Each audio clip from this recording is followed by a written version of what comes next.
Muy buenas tardes, bienvenidos al cuarto día del primer ciclo de webinar Sociedades Científicas San Simón, organizado por la Asociación Universitaria de Sociedades Científicas San Simón.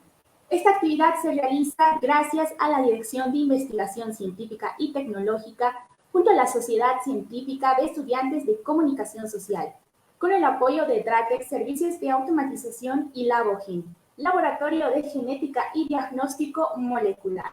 Les recordamos que pueden vernos en nuestras páginas de YouTube de la Sociedad Científica de Estudiantes de Comunicación Social y en vivo dentro de la página de Facebook de la Asociación Universitaria de Sociedades Científicas. Cabe resaltar que esta actividad tendrá certificación totalmente gratuita. Es por ello que ustedes deben estar atentos, ya que en algún momento nosotros brindaremos un código que debe ser ingresado en el formulario para recibir los certificados.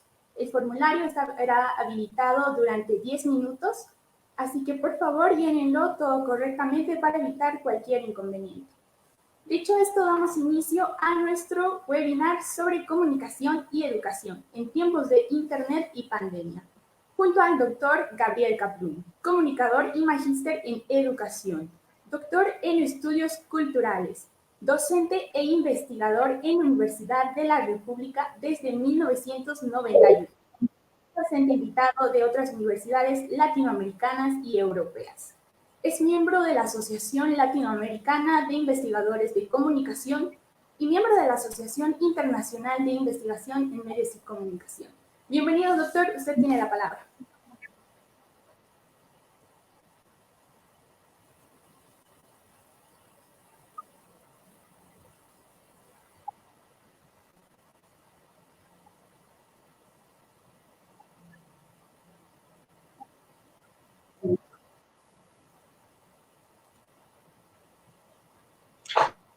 Bueno, muchas gracias, Jennifer, y muchas gracias a los compañeros de Cochabamba y de la San Simón. Cochabamba, por cierto, es una ciudad que me gusta mucho. Hace un tiempo que no estoy, pero creo que la última vez no hace tanto. Fue a comienzos del año pasado, de 2019. Que ahora se dice fácil, pero parece difícil porque es un tiempo pre-pandemia, ¿no? Parece que hubiera pasado una vida en este año y medio desde la última vez que estuve allí en Cochabamba. El pedido de ustedes, la sugerencia era que habláramos de comunicación y educación, que es una de mis áreas de trabajo de toda la vida, desde los dos lugares, desde la educación, desde la comunicación y sobre todo desde el cruce entre estas dos. Y mi idea es conversar un rato y abrir a las preguntas de ustedes, a comentarios. Me gustaría que tenga algo de diálogo, el más que podamos tener. Justamente sobre eso es que me gustaría empezar hablando y centrar todo lo que me interesa, que es qué posibilidades de diálogo tenemos en la educación a distancia, en la educación con tecnologías digitales, y yo diría en la educación en general, que quizás ahí está la raíz del problema. Le preguntaba ahora a Jennifer cómo ha sido la experiencia de ustedes, estudiantes universitarios, durante la pandemia, y me decía Jennifer que, bueno, que al principio la universidad estuvo parada y que en los últimos meses se ha vuelto a activar con algunas tecnologías digitales de apoyo, pero básicamente con clases magistrales. Yo creo que ahí tenemos un problema al que me gustaría volver en un rato después de hacer un poquito de historia sobre este asunto. La educación a distancia tiene una historia larga en el mundo, que es previa a Internet. Estamos más acostumbrados ahora, incluso hablamos más bien de educación virtual, más que de educación a distancia, y es un matiz nada menor, pero entraría dentro de esa gran bolsa, de ese gran conjunto que podríamos llamar, que empezó con envío de materiales impresos por vía correo, con materiales de lectura intensos para estudiantes que o bien estaban lejos o bien trabajan muchas horas durante el día y solo pueden asistir en algunos momentos de la noche a clases, con lo cual esos materiales se transforman en una guía clave y el docente que encontraban a veces en las noches servía principalmente para ayudarlos a despejar dudas respecto a ese material.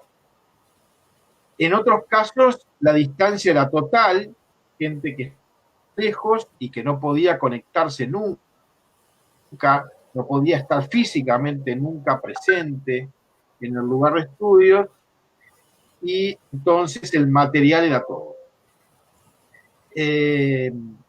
Debía, de forma aislada, individual, lo que se les planteaba en estos materiales, ejercicios, y recibir alguna respuesta, alguna devolución a través. Fueron apareciendo otras posibilidades tecnológicas, hubo como sucesiva gran revolución dentro de la educación a distancia, después la televisión, más tarde el video casero, la posibilidad, el abaratamiento del video, pareció Internet en los años 90, pareció que definitivamente la educación a distancia iba a ganar un lugar principalísimo. No fue del todo así, por muchas razones, y sobre todo no se cumplieron las ilusiones, que posibilidades de diálogo que no había habido antes. Y acá me explico, sino un origen teórico, conceptual, de donde me parece que están las potencialidades y los problemas de estas formas de educación. Si pensamos en la educación, por un lado, y en la comunicación, por el otro, conceptualmente, vamos a encontrar como un doble juego de conceptos. A ver si me explico con cuidado. Por un lado, podemos entender de información, de conceptos, de ideas, de procedimientos, desde los maestros a los alumnos, los profesores a los alumnos, en cualquier ámbito. Para esa forma de entender la educación, lo principal es transmitir contenido. Verificación de que eso funciona se va a dar en los momentos de evaluación. Cuando llega el examen, cuando antes recuerdan aquello que se supone que el maestro enseñó o que leyeron, tiene un equivalente muy fuerte en la comunicación. Hay una manera de entenderla que los estudiantes de comunicación conocen, pero que seguramente los demás estudiantes universitarios también. Mensaje, receptor, es un esquema muy parecido al que se da en educación. Podríamos hablar de un paralelismo a una educación que pone énfasis en la transmisión de contenidos, corresponde a una comunicación que pone el mismo énfasis en la transmisión de mensajes. ¿Sí?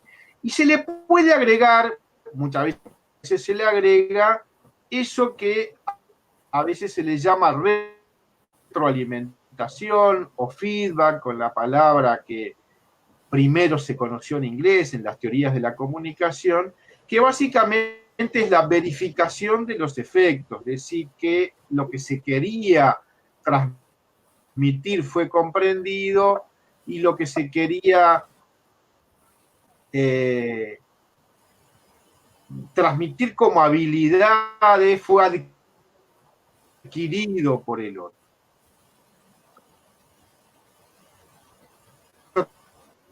También tiene un equivalente en el campo de la comunicación, esa idea de feedback, por ejemplo, en los modelos de comunicación bajo los cuales se edificó la comunicación publicitaria, por ejemplo.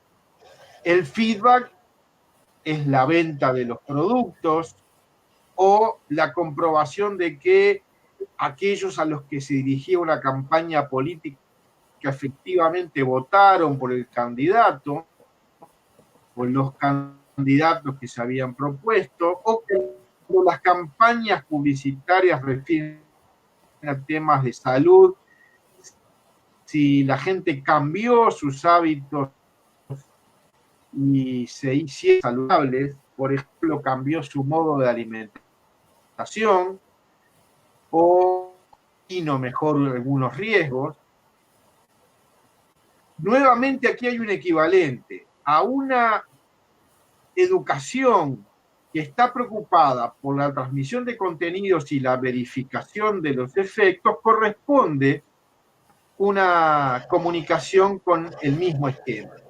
Frente a estas dos maneras de entender la educación y la comunicación, ya hace muchos años apareció un cuestionamiento fuerte desde varias perspectivas. En América Latina quizás la más conocida ha sido la perspectiva del brasileño Paulo Freire, que criticaba estos modelos diciendo que era una educación, le llamaba educación bancaria, porque equivalía a depositar conocimientos en las cabezas de los alumnos, pensando que esas cabezas estaban vacías y bastaba con que se llenara de los contenidos que los libros y los profesores permitían para que la educación cumpliera su cometido. Freire criticó fuertemente supuestamente aprender y lo olvidamos rápidamente después. Pero además desconoce el contexto, tiende a desconocer el contexto y más aún tiende a despreciarlos, a esos educandos, verlos como sin valor.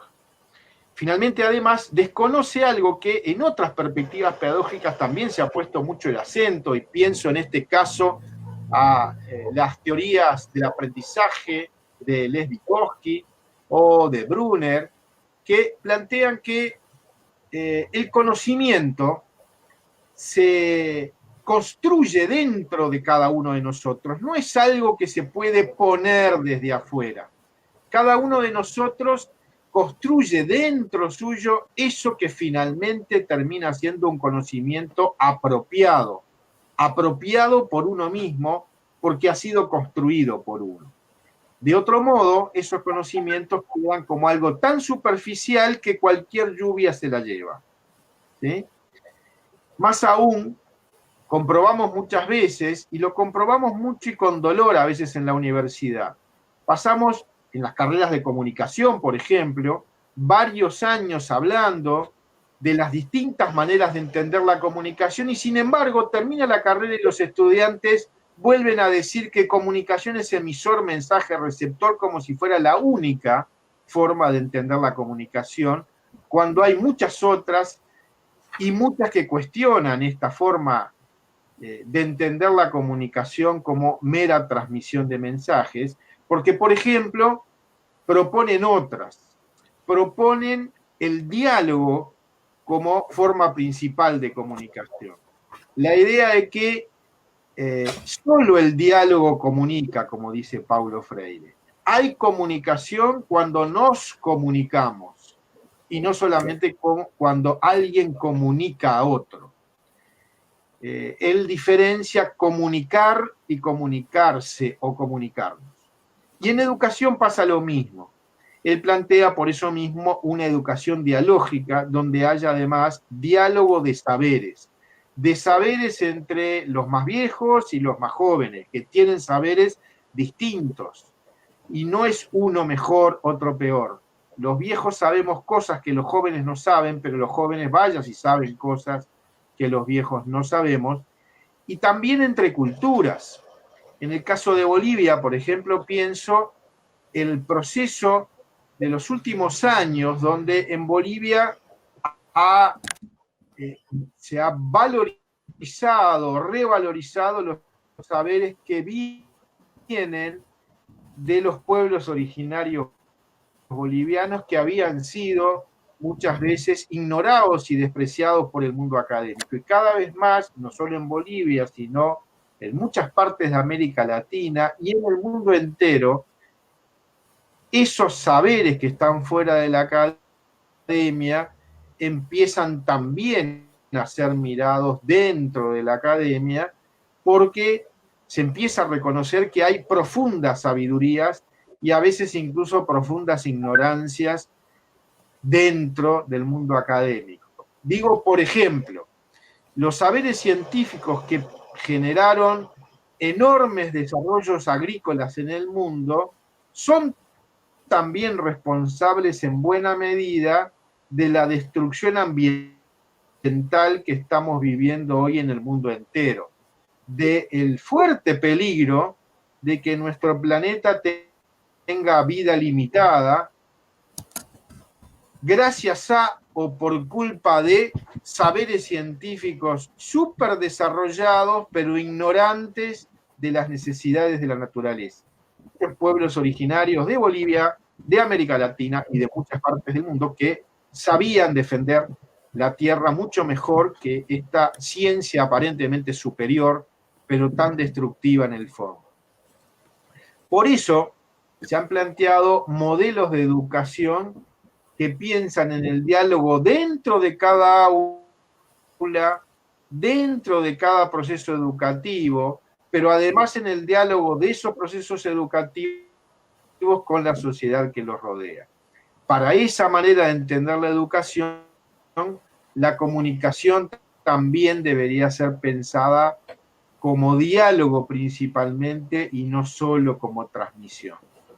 Para esa forma de entender la educación y la comunicación, entonces el diálogo pasa a ser central. Y acá vuelvo a Internet y después a la pandemia, a este momento tan especial que estamos viviendo. En Internet parecía que se abría con la llegada de Internet una posibilidad de que la comunicación recuperara esa posibilidad dialógica. ¿Por qué digo esto? Porque parecía que la comunicación como diálogo estaba bien para la familia, para un grupo pequeño,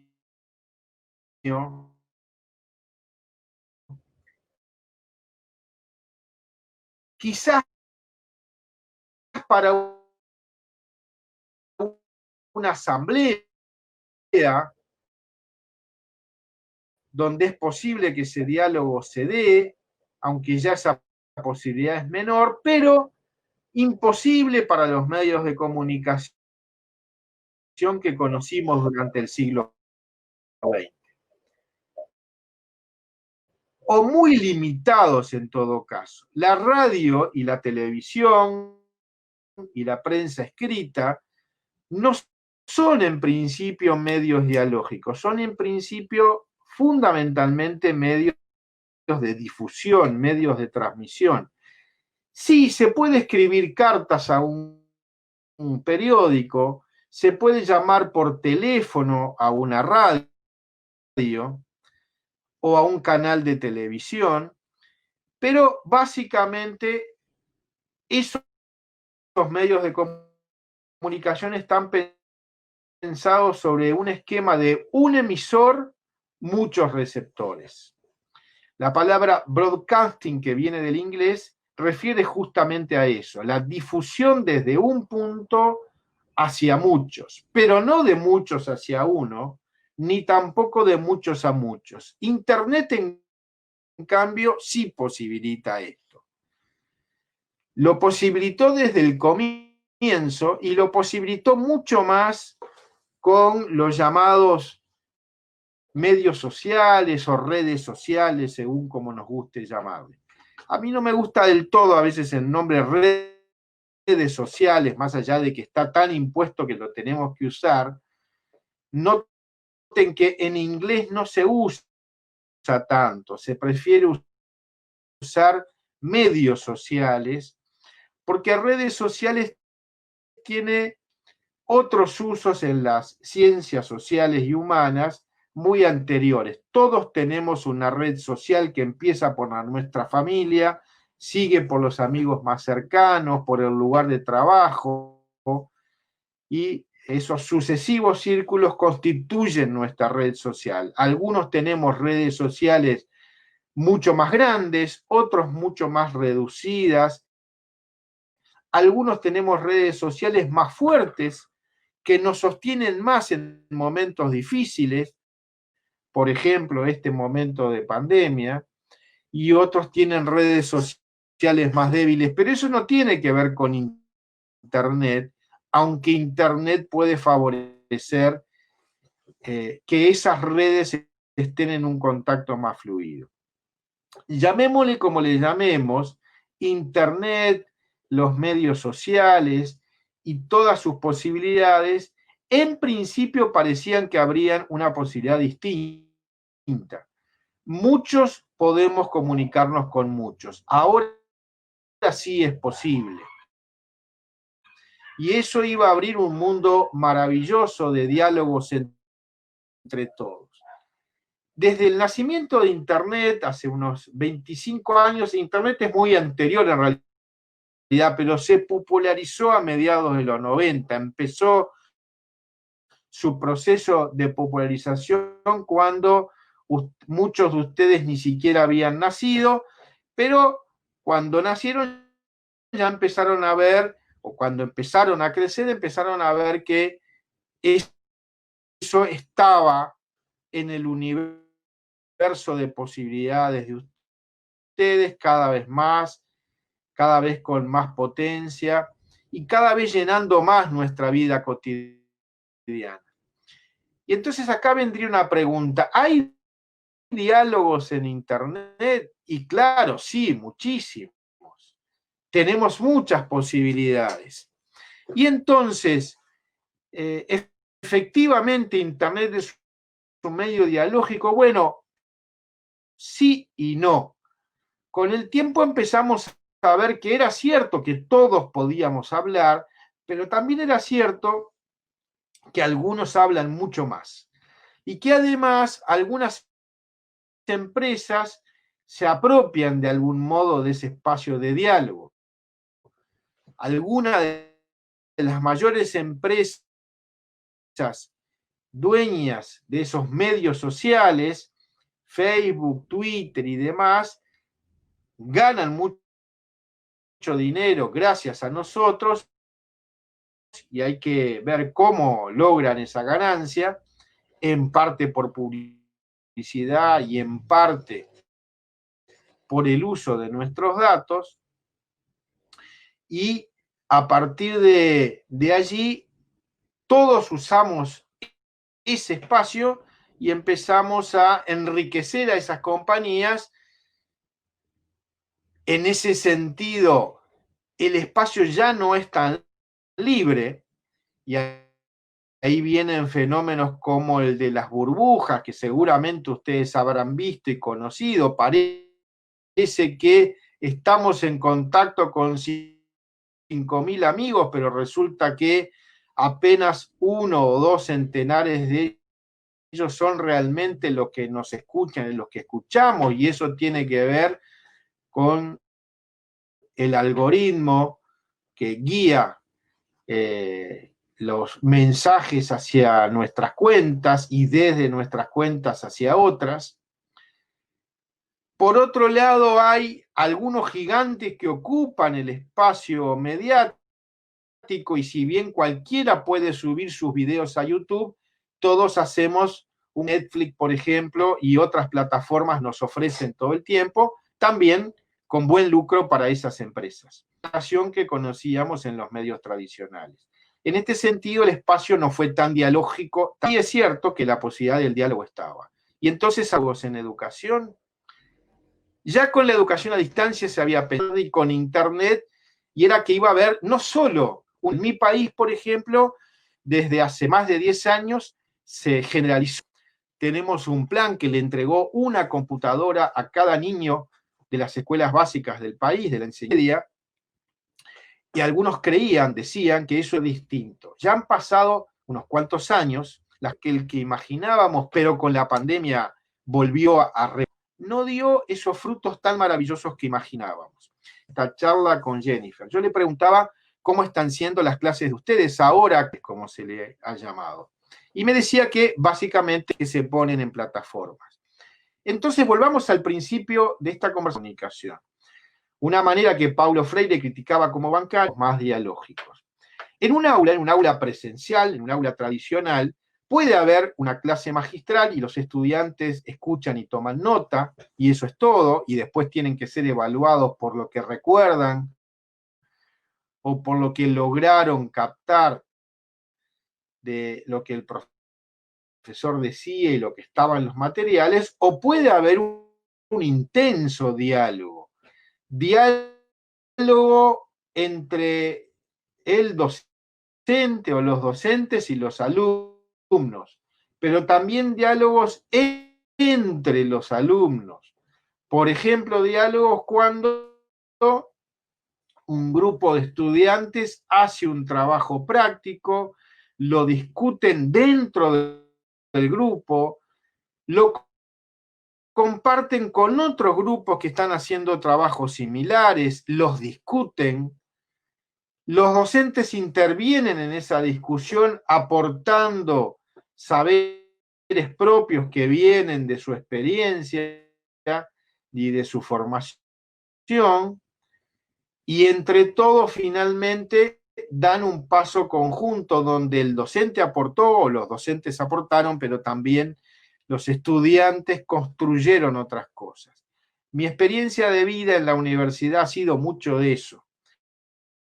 Muchas de las cosas que yo he aprendido sobre comunicación, sobre educación y sobre la relación entre educación y comunicación tiene que ver con ese tipo de trabajo con los estudiantes. Yo he aprendido mucho de mis estudiantes por trabajar de esta forma. Los estudiantes han aprendido mucho, ojalá de mí, pero también de sus compañeros, y tanto mis estudiantes como yo mismo y mis colegas docentes hemos aprendido muchísimo de las comunidades con las cuales los estudiantes trabajan, porque salen fuera de la universidad a trabajar con grupos de vecinos, con comunidades campesinas, con escuelas básicas y secundarias, con otras facultades de mi propia universidad, con sindicatos, con organizaciones de la sociedad civil. Y se van enriqueciendo enormemente de esa experiencia. Trabajan a partir de necesidades concretas que tienen esas comunidades, necesidades de comunicación en este caso, necesidades de resolver problemas de comunicación, problemas educativos, y juntos encaramos esos problemas desde nuestra formación, pero también desde una escucha atenta a esas comunidades. Esas múltiples interacciones entre estudiantes, entre docentes y estudiantes y con las comunidades hacen del aprendizaje algo mucho más potente. Eso lo hacíamos sin Internet. ¿Lo podemos hacer con Internet? Todo diría que sí. Que no solo es posible, que es aún más fácil, aún más posible. Sin embargo, encontramos muchas veces que desaprovechamos esas posibilidades. En mi universidad, por ejemplo, tenemos desde hace más de 10 años una plataforma potente para educación semipresencial, a distancia, que en realidad se usó principalmente para apoyar las clases presenciales. Pero muchas veces ese apoyo se limitaba a ser el lugar donde se ponían los materiales para que los estudiantes lean, y en el mejor de los casos por allí se hacían algunas evaluaciones a través de esta plataforma.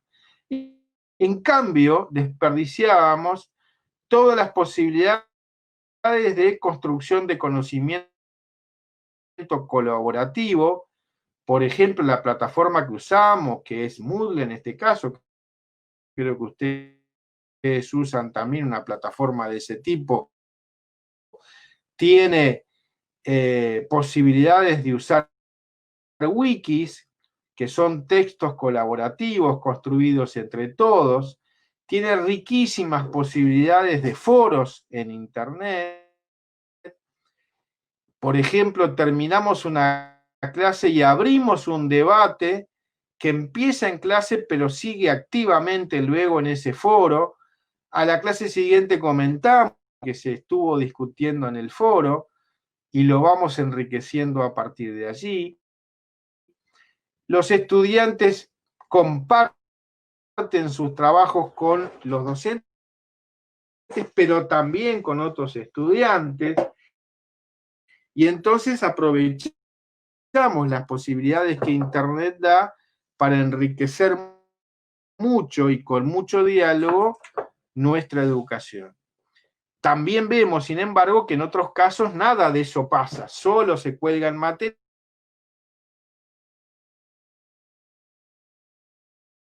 de moda y están a la orden del día. Lo que hacemos muchas veces es reproducir el esquema de nuestras tradicionales clases magistrales sin generar otras posibilidades de diálogo.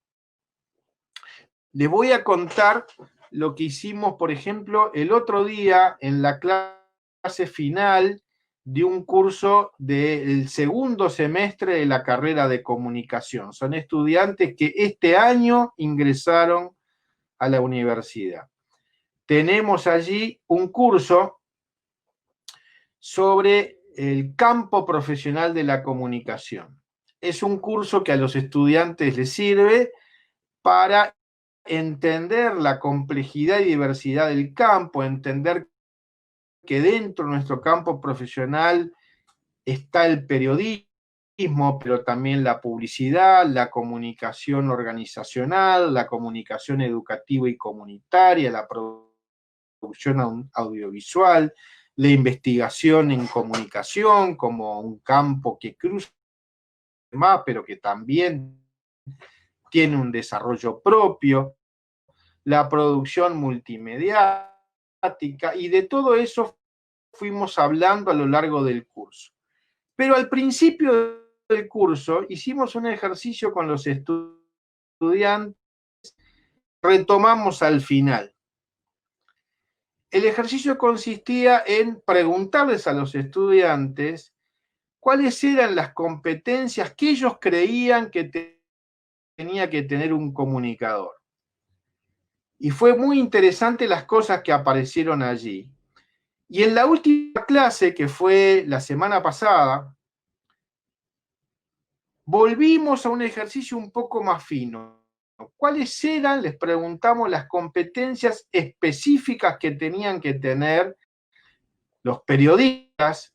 ¿Cuáles eran las competencias específicas para un comunicador que trabaja en lo comunitario o con organizaciones sociales?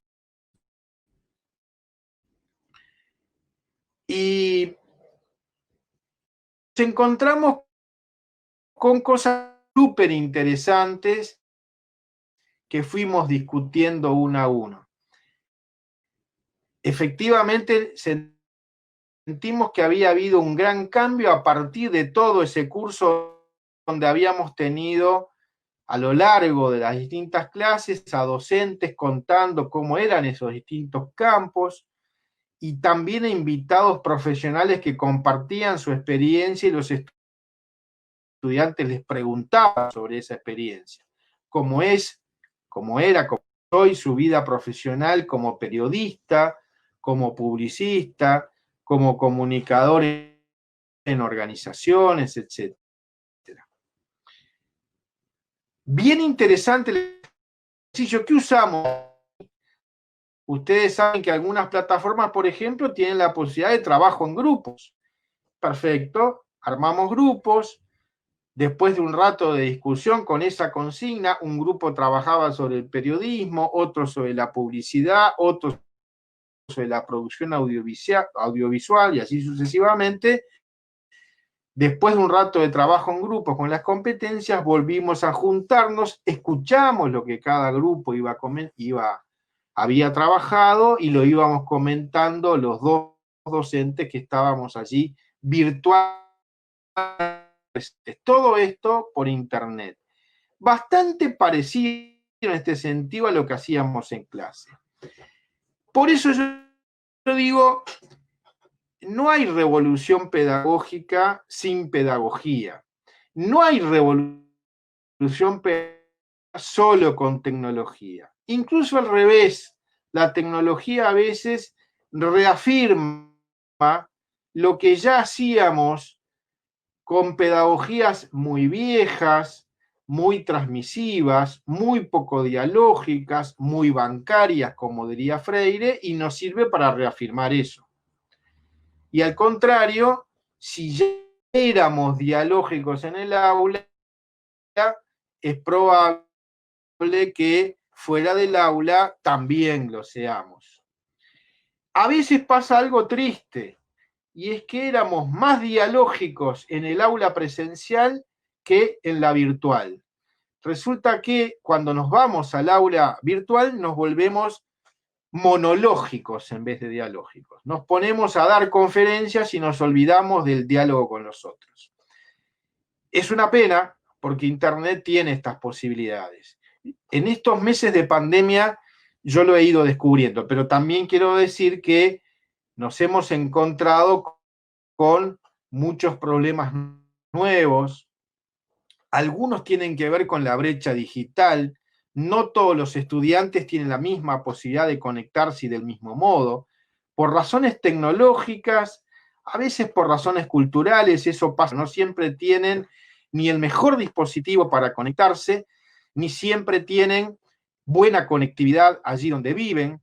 Y aunque tengan buenos dispositivos y la educación a distancia ya se sabía bien, el mito de que uno solo y en su casa estudia mucho mejor que yendo a un centro de estudios es relativo, es un mito justamente en muchos casos, porque en la casa están los hermanos, o para los más grandes, familia, está también a veces el cansancio de todo un día cuando esta conexión es por la noche, y entonces no es tan fácil, no hay las mejores condiciones. Y además, y esto es clave, hay menos posibilidades a veces de un trabajo grupal. Sin embargo, las posibilidades de trabajo grupal existen. Ahora, en este curso que les cuento, recibimos todo el tiempo consultas de los grupos de 4 estudiantes que están haciendo trabajos finales y actúan con las herramientas digitales que están a su alcance y van construyendo un trabajo que incluye, en este caso, también una salida fuera. Ese salir fuera a veces no es una salida física, pero con la virtualidad también. Por ejemplo, les pedimos que entrevisten a algún profesional de alguno de los campos de la comunicación para enriquecer su trabajo sobre el campo profesional justamente. Y que en esa entrevista puedan ver cuál es hoy las trayectorias.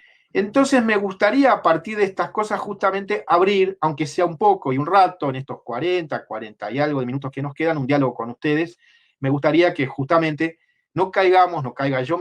Paro por aquí entonces para abrir un espacio de conversación, de diálogo con las experiencias de educación y en este tiempo de pandemia en particular.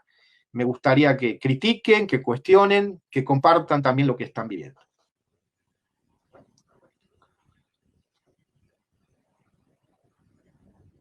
Quedo a la escucha de ustedes. Dice Juan Quicosio.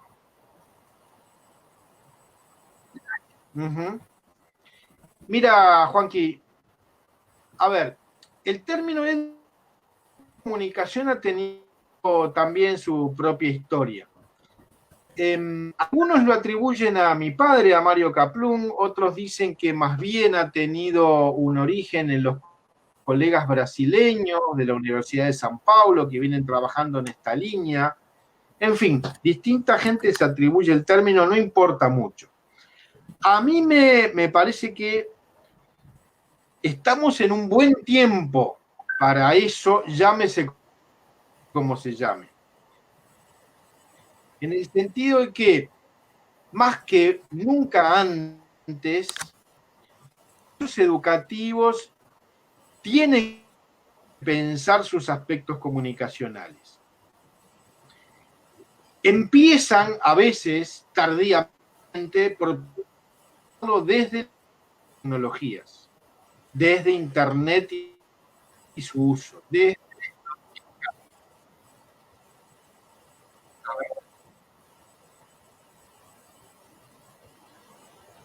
sí,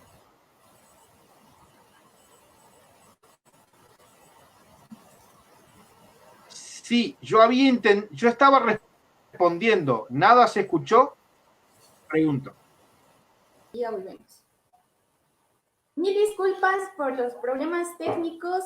Espero que entiendan, estamos con el ponente desde otro país, pero ya hemos arreglado algunas cosas. Entonces, retomamos los comentarios. Por favor, si podrían colocar el comentario de Lucas Illanes, que dice: durante el transcurso de las clases, a través de estos medios digitales, también noté que son menos participantes.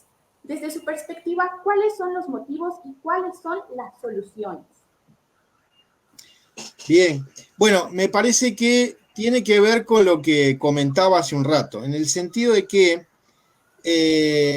si los docentes ya eran poco participativos y poco dialógicos, es probable que tiendan a reproducir ese modelo.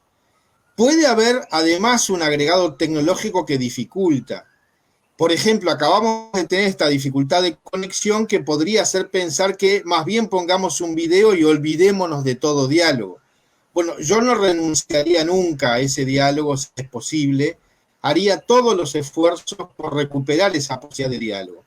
Y aunque no fuera posible un diálogo directo, buscaría formas alternativas. Por ejemplo, en los primeros días de la pandemia, en nuestra universidad, no teníamos sistemas de videoconferencia suficientemente robustos, sobre todo para los grupos más numerosos, más masivos. Nosotros, por ejemplo, en comunicación, en la carrera de comunicación empezamos el año con más de 1000 estudiantes que ingresan a la carrera de comunicación de mi facultad.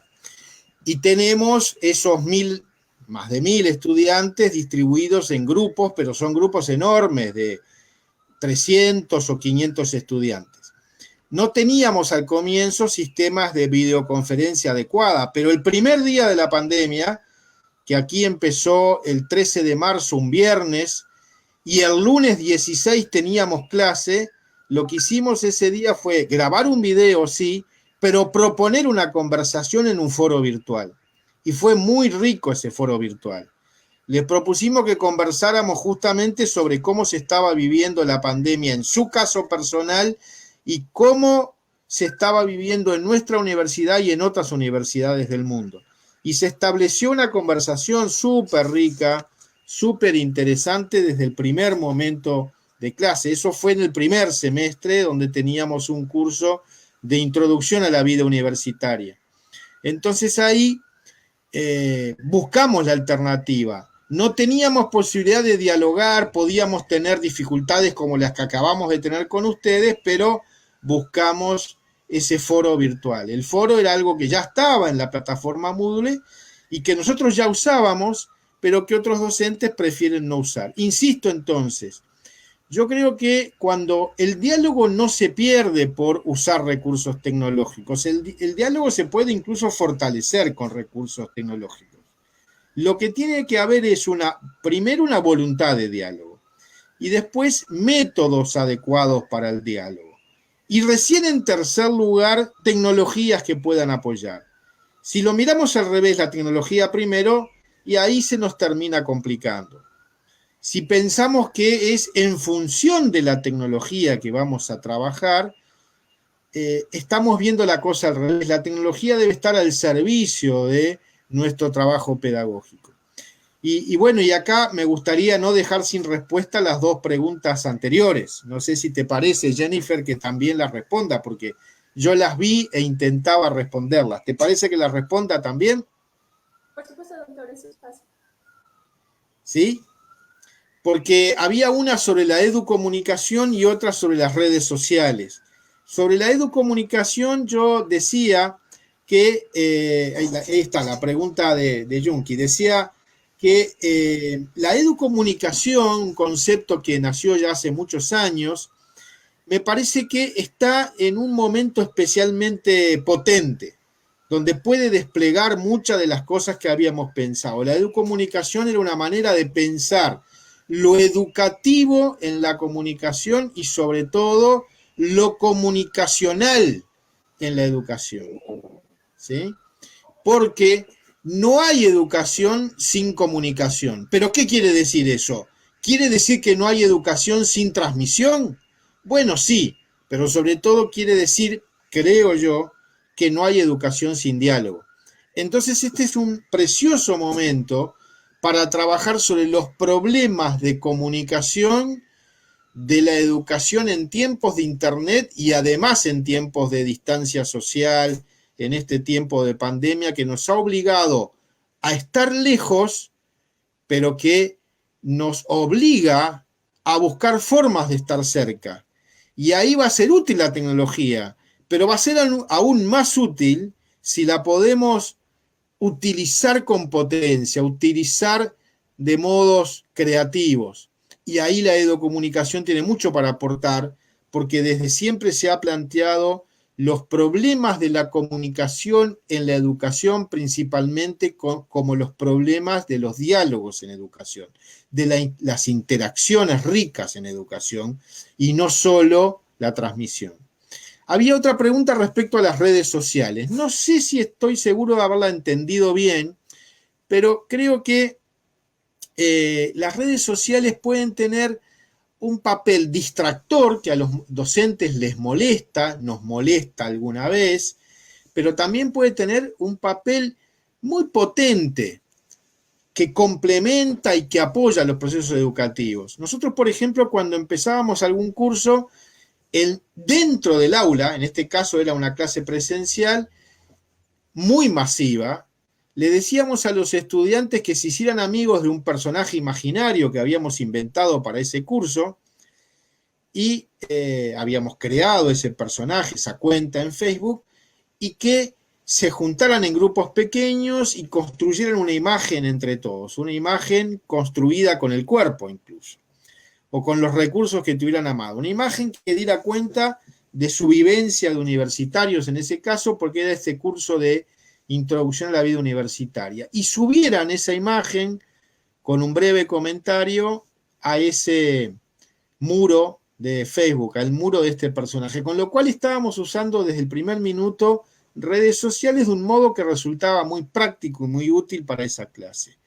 Supimos después que los estudiantes tenían sus sitios en Facebook donde compartían otros diálogos, materiales y demás. Nos empezó a pasar que la plataforma Moodle nos quedaba corta para algunas cosas y los estudiantes canalizaban por ahí algunos de los debates, comentarios y dudas que se generaban en clase. Yo no tengo a priori ningún problema con eso, al contrario. Sí digo que quizás hay que ser cuidadosos y sobre todo darnos cuenta para qué sirve cada herramienta. Algunas herramientas son muy útiles para algunas cosas, no tanto para otras, porque, por ejemplo, la manera en que van quedando encadenados los diálogos en una red social pueden ser ilegibles a largo plazo.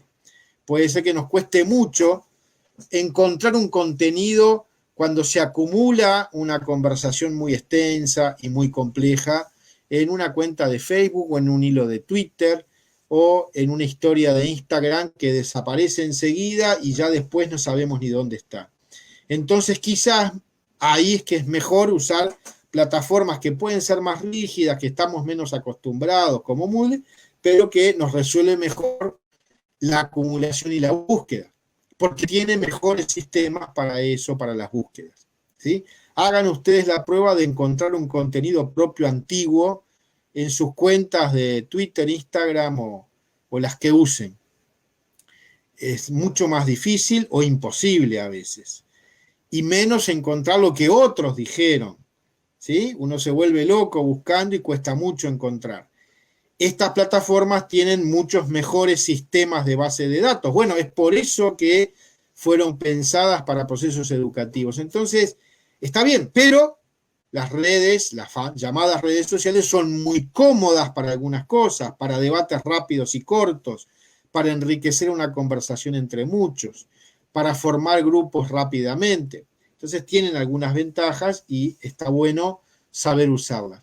Entonces, todas las herramientas pueden ser útiles, lo que hay que pensar es útiles para qué, en función de un proceso pedagógico, en función de un proyecto pedagógico, en función de una voluntad pedagógica que es distinto si incluye el diálogo que si lo excluye, que si lo único que busca es la transmisión de contenidos. Para eso no precisamos nada, ni redes, ni mucho más que un correo electrónico donde mandar contenidos. A lo sumo, un sitio web cualquiera donde colgar nuestros materiales, porque no hay ninguna interacción que nos interese. Cuando la interacción se pone en el centro, es clave.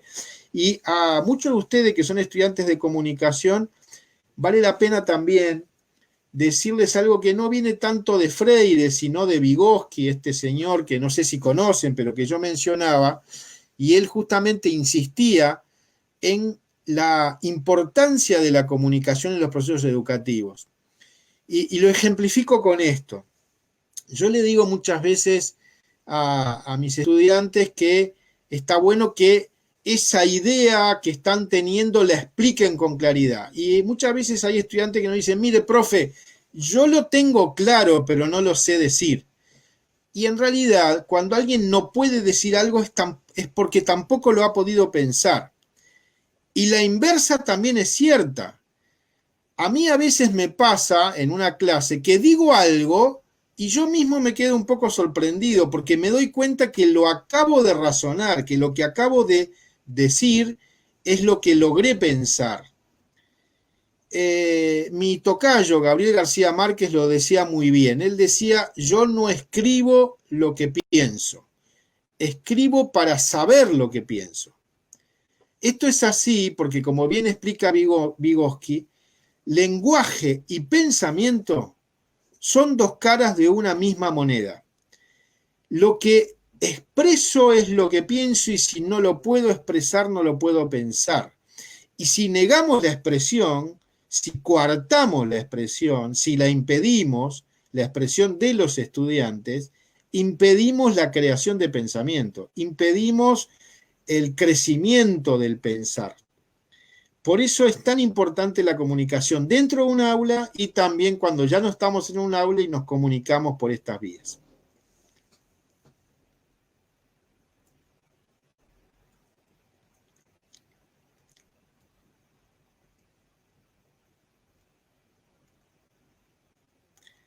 Ahora soy yo. Ahora te oigo, ahora sí. Sí, decía Jennifer. Ya, perfecto. Voy a retomar la pregunta. Tenemos a Iván Allende, quien pregunta, ¿la educación virtual puede llamarse comunicación horizontal?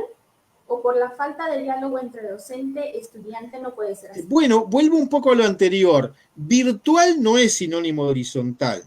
Hay muchas dudas sobre si el término virtual corresponde, ¿sí? Si realmente hay una educación virtual. En realidad se hablaba de educación a distancia, después de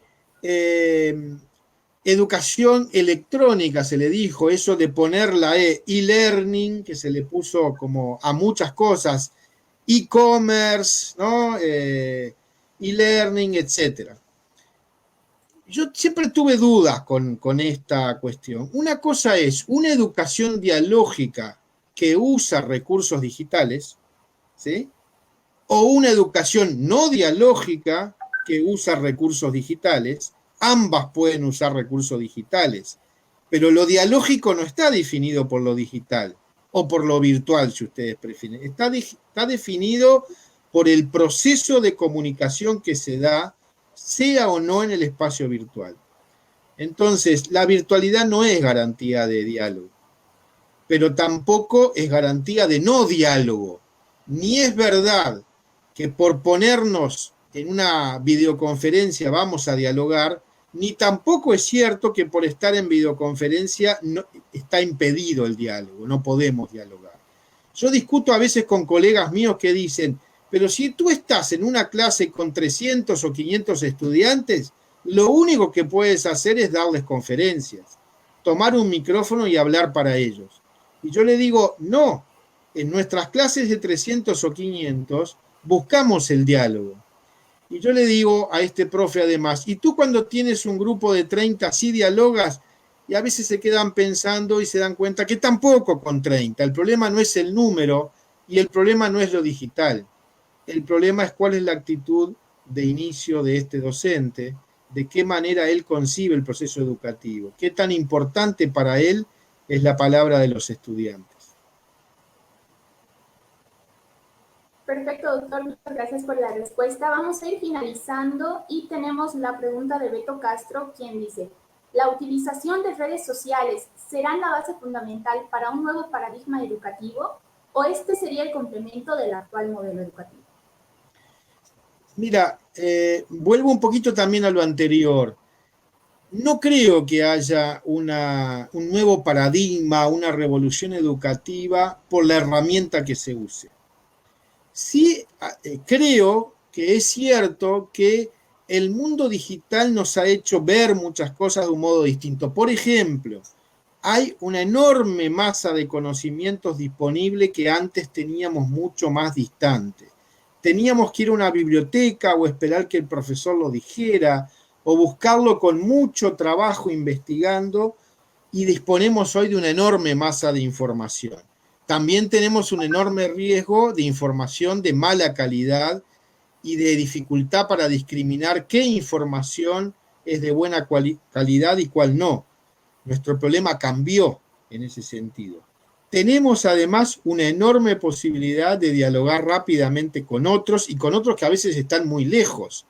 Vamos a hablar de las realidades de otro país y es bastante fácil conectarnos con gente de ese otro país para ver cómo son las cosas allí de modo directo o al menos bastante directo. Eso es cierto, pero esto no cambia el modelo educativo. Un modelo educativo muy bancario, muy transmisivo, se va a mantener ahí muy probablemente. Y un modelo educativo, un paradigma educativo, siguiendo tu terminología, Beto, mucho más dialógico, va a intentar el diálogo y va a poder hacerlo también en el espacio digital y en las redes. Entonces, insisto, yo creo que no hay revolución pedagógica sin pedagogía. No es la tecnología lo que revoluciona todo solamente, pero sí la tecnología puede ser una palanca muy potente.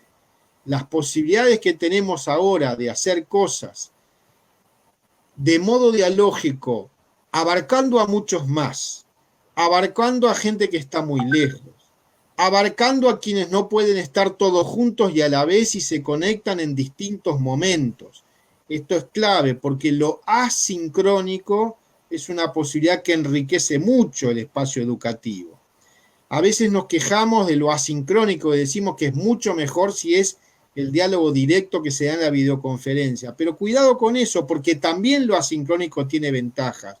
Yo puedo leer, puedo pensar lo que otros dijeron, puedo tomarme tiempo para elaborar mi propia respuesta o mi propio comentario, puedo buscar y consultar a otros, y entonces lo que finalmente pongo allí quizás sea mucho más potente que lo que respondí en el momento y rápido, en el momento de una clase presencial tradicional o de una clase por videoconferencia como se está dando tanto hoy.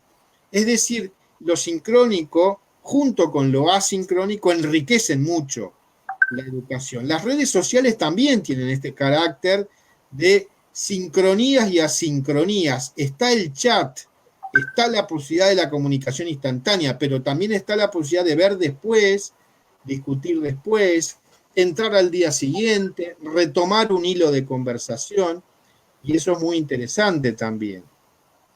El que no pudo verlo ahora puede engancharse más tarde y conversar.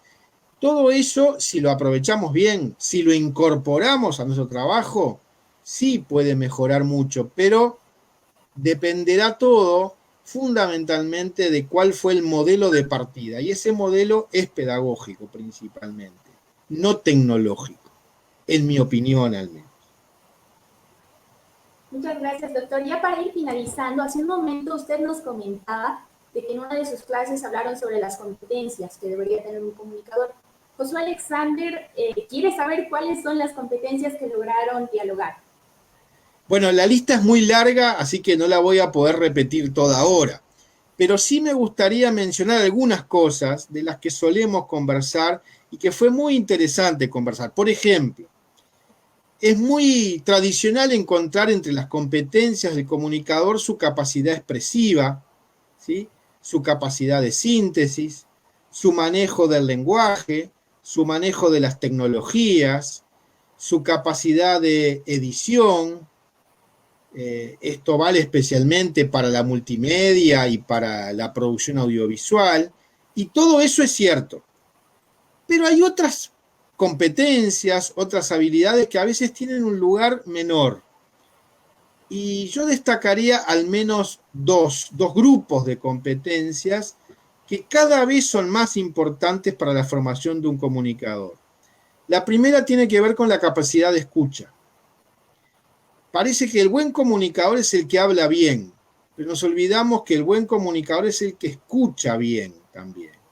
Un comunicador que no tiene buena oreja, buena escucha, probablemente ya perdió la mitad de sus posibilidades, porque va a hablar muy bien sin haber oído, sin haber entendido al otro con quien quiere comunicarse. A veces nos parece que esto no importa porque le hablamos a nadie, hablamos como para nadie. Hablamos a una cámara y no sabemos quién está del otro lado, a un micrófono y no sabemos quién está del otro lado. Pero si no hacemos un mínimo ejercicio de imaginar a quienes están del otro lado, no podemos hablar. Ese fue mi esfuerzo durante este rato. Un esfuerzo difícil a veces, porque yo apenas si la vi a Jennifer, recibí algún correo previo. Claro, yo había estado varias veces en Cochabamba y alguna vez en la San Simón también, un par de veces, y entonces hacía todo el tiempo el intento de imaginarme a jóvenes de Bolivia y particularmente de Cochabamba y de esa universidad, a ver si algo de lo que estoy diciendo sintoniza con ustedes o por lo menos hace algún juego. Si yo no hago ese esfuerzo, y no hay modo, no puedo. La escucha entonces es clave, porque la buena comunicación no empieza solo por qué tengo para decir y cómo decirlo, sino a quién se lo voy a decir, a quiénes se los voy a decir. La escucha entonces es clave en los procesos de comunicación, empezar por el otro y no solo por mí y lo que yo quiero decir, porque si a ese otro nada le interesa, si rechaza de entrada lo que le estoy diciendo, si no lo entiende porque no está en sus posibilidades de código, va a ser muy difícil que ningún monólogo tenga resultado y menos aún que un diálogo comience.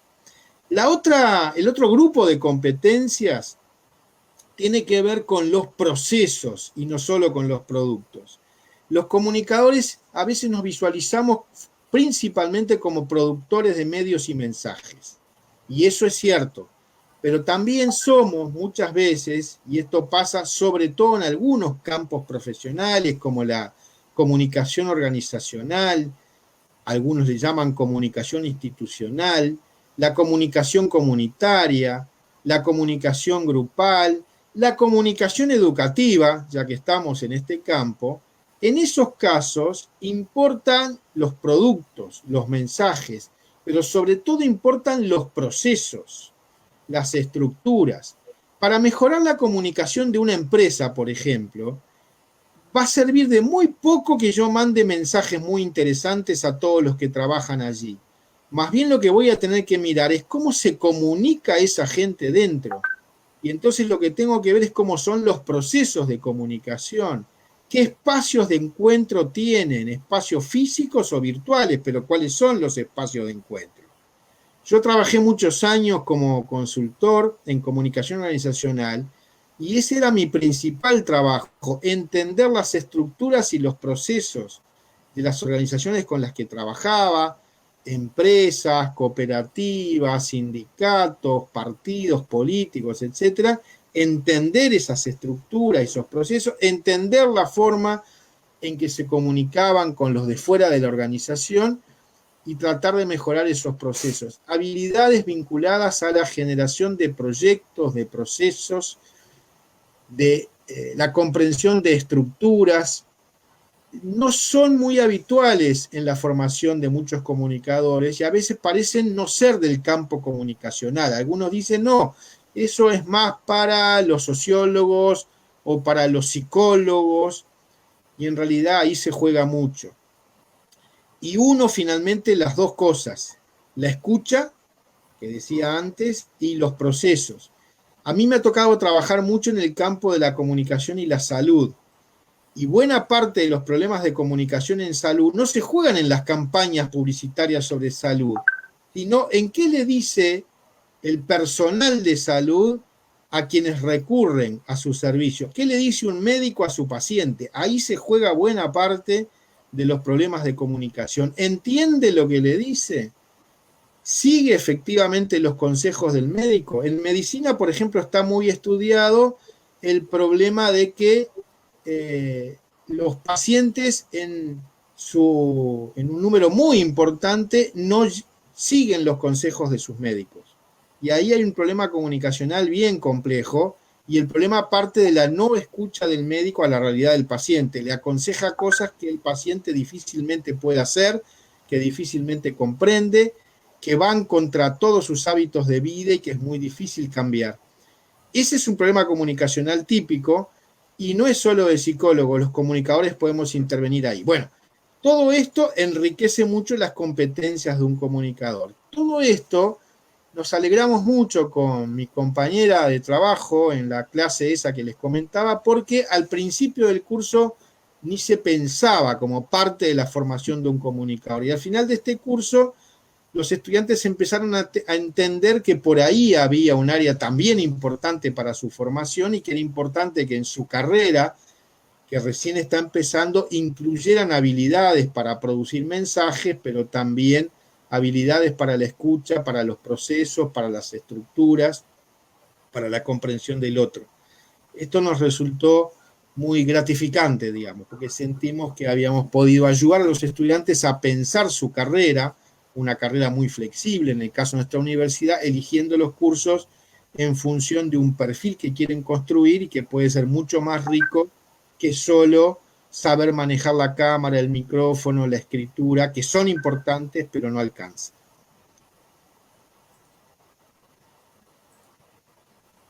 Perfecto, doctor, muchas gracias. Con esto finalizamos. Gracias a todos por habernos acompañado en este webinar. Nuevamente, mil disculpas por los problemas técnicos que tuvimos. Agradecer a la Sociedad Científica de Estudiantes de Comunicación Social, ya que es gracias a ellos que se ha logrado realizar esta actividad con tan grande ponente. Muchas gracias, nos vemos en otra oportunidad. Para que estén al tanto y más pendientes de actividades como esta, los invitamos a seguirnos en nuestras redes sociales y no se pierdan el día de mañana a las 7 p.m. la Sociedad Científica de Matemáticas con el 5º día del primer ciclo de webinar Sociedades Científicas. Hasta luego, doctor, muchas gracias. Gracias a ustedes, ha sido un gusto.